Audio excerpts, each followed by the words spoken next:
Hey guys, Coach Alex Gonzalez here at Maximize Potential. Took a little bit of a break from Mobility Monday. Last week was Labor Day, so we are officially back. Before we get started, we're halfway through the month of September. If you haven't noticed, brand new shirts have dropped. I love the way that it feels around the arms. It's really well tapered around the hips here. They're a limited run, so grab one while you can. I'm going to leave a link down in the comments below. Today, I'm going to be covering wrist mobility. Now, wrist mobility is going to be greatly important to us, especially when we're doing any Olympic type lifts. So front squats, clean snatches, things of that nature. So making sure that we take really good care of our wrists is going to be real important. Let's jump right into it.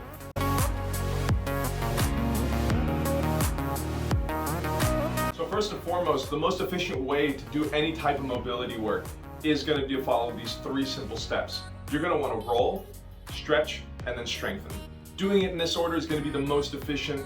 As we roll specific areas, we're going to be promoting blood flow to those areas. This is going to prime the muscle for movement and really help give us just a little bit extra range of motion. Now that our muscles are primed and ready to move, we can stretch.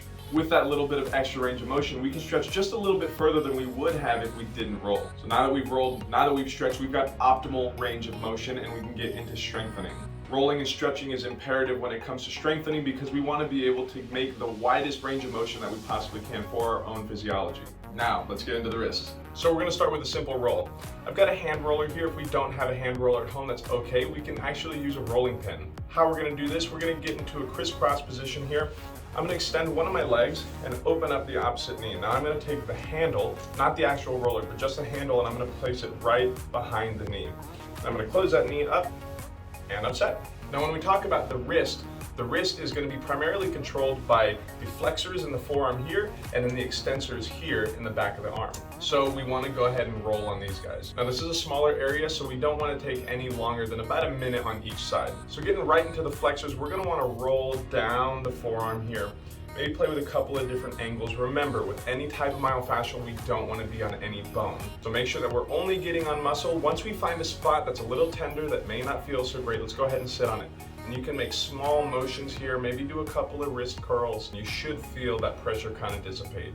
Once you've had about a minute on that side, we're going to swap it over to the extensors being on the back of the forearm here. Same rules apply here. We don't want to be on any bones, so watch out for the wrist bones towards the bottom here.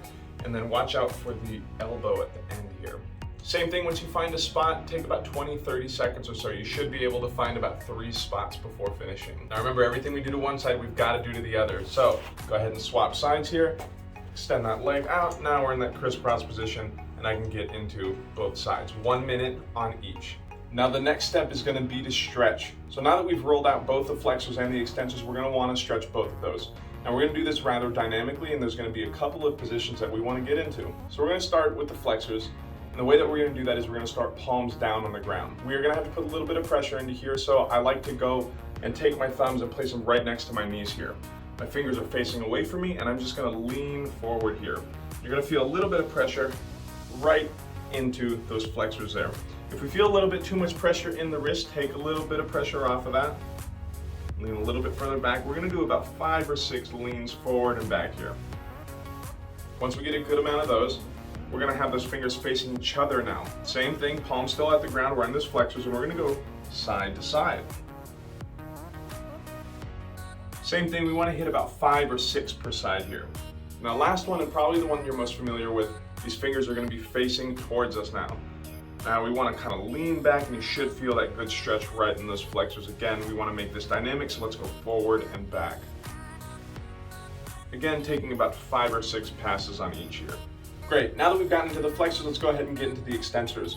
Now, these extensors are going to be a little bit more fragile, so don't put your body weight into it. It's more so just going to be pressing into the ground here.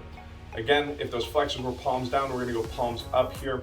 I'm going to start from easiest and we're going to go down to the hardest. So the easiest one is going to be those fingers facing away from us. Again, I like to place those kind of near my knees, and I'm just going to kind of lean forward just slightly while lightly pressing into the wrists here. Again, I'm not putting as much pressure as I was into those flexors. These extensors are a little bit more fragile.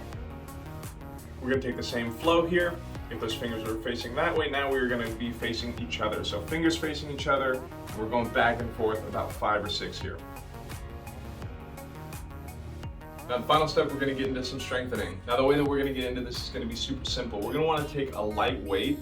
Now this is a 1 pound, you can go up to about a 5 pound. I wouldn't recommend anything heavier than that. Now I know not all of us have weights laying around the house. It's no problem. Go over to your pantry, grab a can of soup, can of vegetables, and let's get started. To do this, I like to be seated, have the rest of the body nice and relaxed, and I'm gonna place that arm right on top of the knee with that wrist hanging down. Now that we're here, I have this weight and I'm gonna place it right in my hand, and we're just gonna do a couple of flex curls.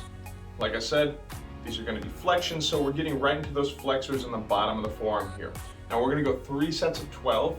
Everything we do to one side, you gotta do to the other. So make sure we hit the other side. After we finish up the flexors, it's gonna be very similar here. We're gonna get into the extensors, placing that forearm palm side down, the wrist still hanging off my knee here. I'm nice and relaxed, and I'm gonna go up and curl, curling my knuckles up towards the shoulder. Again, we're gonna go 3 sets of 12 here. Don't forget, everything you do to one side, gotta do to the other. Don't forget that other side. Anyway guys, that's gonna do it for today. Hope you learned something new. This is always a conversation, so go ahead, leave a like, leave a comment down below. If you want one of these September shirts, go ahead and snag one down below. Like I said, it's a limited run. I'm gonna leave a link down in the comments. Anyway y'all, be good, drink some water, and I'll see y'all in the next one.